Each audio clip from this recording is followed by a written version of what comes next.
और उसमें बताया गया है कि आप कैसे मॉक टेस्ट दे सकते हो, ठीक है। तो वहाँ से जाके आप मॉक टेस्ट दो। बाकी रिज़ल्ट के लिए आप हमारा इंस्टाग्राम पेज फॉलो कर लो, वहाँ पे रिज़ल्ट हम शो करते हैं हर रात 10 बजे, ठीक है। सो गाइस, चलो बिना टाइम गवाए हम स्टार्ट करते हैं area of triangle. So area of triangle में हम क्या करेंगे, हम जितने भी फिगर्स होते हैं, ठीक है, जो प्लेन फिगर्स होते हैं, सबका पेरीमीटर देखेंगे और सबका एरिया देखेंगे, ठीक है, कि उनका एरिया का फॉर्मूला क्या होता है और पेरीमीटर का फॉर्मूला क्या होता है। तो चलिए स्टार्ट करते हैं। लिखा है कि area and perimeter are related to dimensional figures, ठीक है। तो एरिया और पेरीमीटर 2D जो फिगर्स होते हैं उनका निकाला जाता है, ठीक है। Area total space inside the boundary of a plane figure is called area of that particular figure. The unit of area is square unit, ठीक है।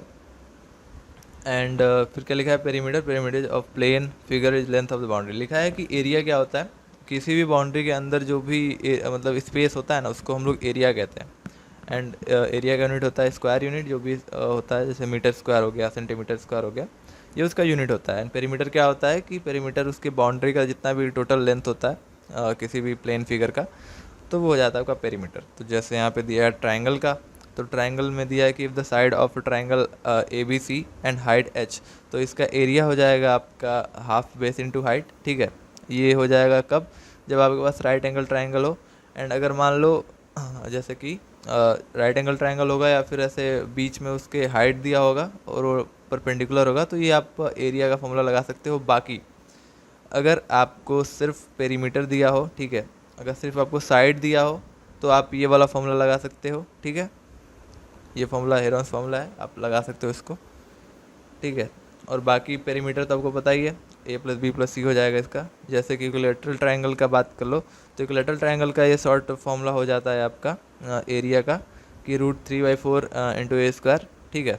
बाकी आप ये फार्मूलाज भी लगा सकते हो, जो कि है A equal to half A into H, और हाइट यहाँ पे हो जाता है आपका as equal to √3/2 into A, ठीक है। एंड आपको पेरीमीटर तो पता ही है, 3a हो जाएगा, ठीक है, क्योंकि साइड तो इक्वल है। बाकी आइसोसेलेस ट्रायंगल क्या होता है, जिसके दो साइड इक्वल होते हैं, तो उनका फॉर्मूला आप यहाँ पे देख सकते हो। ये फॉर्मूला हो जाता है एरिया का, एंड बाकी पेरीमीटर का ये फॉर्मूला हो जाता है। अगर हम बात करें राइट एंगल ट्रायंगल का, तो राइट एंगल ट्रायंगल का ये है फिगर, एंड इसका फॉर्मूला हो जाता है हाफ बेस इंटू हाइट, या फिर आप ये वाला फॉर्मूला लगा सकते हो, A equal to half B into H, और डी यहाँ पे होता है आपका रूट में B square plus H square. D क्या होता है आपका हाइपोटेनियस, ठीक है, समझ में आया। एंड बाकी पेरीमीटर तो आप जानते ही हो क्या हो जाएगा। तो हम बात कर लेते हैं पैरेललोग्राम की। तो इसमें लिखा है कि if A is the side of parallelogram and B is the adjacent side to A, then क्या हो जाएगा इसका। जैसे कि मान लो दिया है कि अगर एक पैरेललोग्राम है जिसमें एक साइड ए है और उसकी एडजेसेंट साइड यानी उसके बगल वाली साइड बी है, तो उसका जो फॉर्मूला हो जाएगा क्या हो जाएगा, A equal to B into H, जो कि होता है बेस इंटू हाइट। वहाँ पे एच क्या हो जाता है, हाइट इसका, ठीक है, हाइट ये हो जाएगा आपका, समझ में आया। तो बाकी इसका जो आपका पेरीमीटर होता है वो होता है आपका पी इक्वल टू 2 और आपका ब्रैकेट में ए प्लस बी, ठीक है। एंड हम बात करें बाकी रेक्टेंगल का, तो रेक्टेंगल का भी ये फॉर्मूला हो जाता है। एंड बात करें स्क्वायर का, तो ये फॉर्मूला हो जाता है, ठीक है।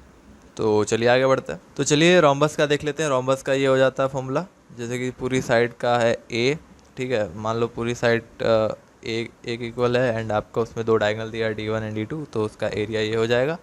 और पेरीमीटर आप जानते हो क्या हो जाएगा, पी इक्वल टू 4 है, क्योंकि रोम्बस की चारों साइड इक्वल होती है, ठीक है। अब ट्रेपेजियम की बात कर लो, ट्रेपेजियम में ये हो जाएगा, आप फॉर्मूला देख सकते हो एरिया का, एंड बाकी पेरीमीटर का तो सम ऑफ जो भी होता है बाउंड्री का लेंथ। एंड अब सर्कल की बात कर लो, अगर उसकी रेडियस आर है तो एरिया हो जाता है पाई आर स्क्वायर, एंड सर्कमफ्रेंस यानी उसका पेरीमीटर हो जाता है आपका 2 पाई आर, ठीक है। तो जैसे ये एग्जांपल सॉल्व कर लेते हैं कुछ। तो यहाँ पे एग्जांपल बोल रहा है कि if the length and breadth of rectangular field are 25 metre and 15 metre respectively, then find the perimeter of field and its area, ठीक है। If the rectangular field is surrounded by veranda of uniform width of 3.5 meter, then find the cost of flooring the veranda at 27.50 पर metre square, ठीक है। तो पहले पूछा है perimeter, तो पेरीमीटर क्या हो जाता है, एक रेक्टेंगुलर फील्ड का हो जाता है आपका 2 ब्रैकेट में L प्लस बी, तो आप हो जाएगा 2 इंटू 25 प्लस 15 जो कि हो जाएगा 80 मीटर। अब एरिया ऑफ फील्ड कितना हो जाएगा L/B जो कि हो जाएगा आपका 25 इंटू 15 375 मीटर स्क्वायर।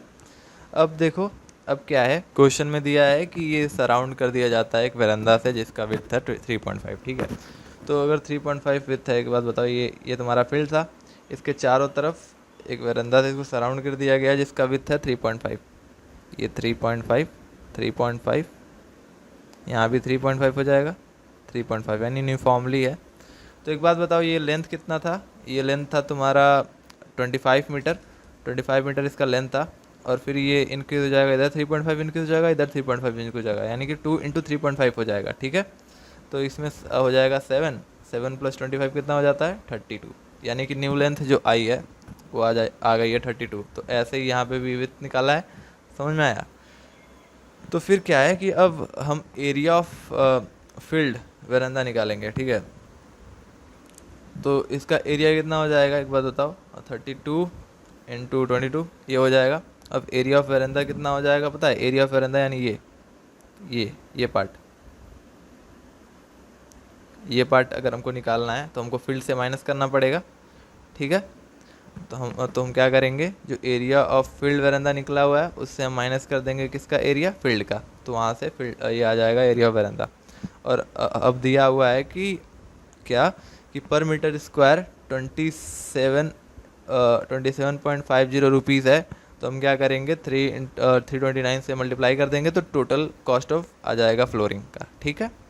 तो समझ में आया होगा। तो गाइज ये है कुछ आपके क्वेश्चंस एरिया एंड पेरीमीटर के मतलब बेसिस पे, इसको आप सॉल्व करना। बाकी अगर इस चैप्टर की आपको डीबीपी चाहिए तो आप एक काम करना, हमारे इंस्टाग्राम पेज पे जाना, उसको फॉलो करना और उसके बायो में एक लिंक होगी, ठीक है। उस लिंक पे क्लिक करोगे आप तो आपको जनरल एप्टीट्यूड के जितने भी डीबीपी अभी तक हमने वहाँ पे डाले हुए हैं और इस चैप्टर के भी डीबीपी जो वहाँ पे हम डालेंगे वो आपको मिल जाएगा। बाकी वहाँ पे आपको इंग्लिश की डीबीपी मिल जाएगी, आपको मॉक टेस्ट मिल जाएगा, आपको फ्री बुक्स मिल जाएंगे, ठीक है। तो आप हमारा पेज चेकआउट करो, उसको फॉलो करो एंड वहाँ से आप डाउनलोड कर लो, ठीक है। तो गाइज़ आज के लिए बस इतना ही, मिलते हैं अगले वीडियो में, तब तक के लिए आई एम साइनिंग आउट।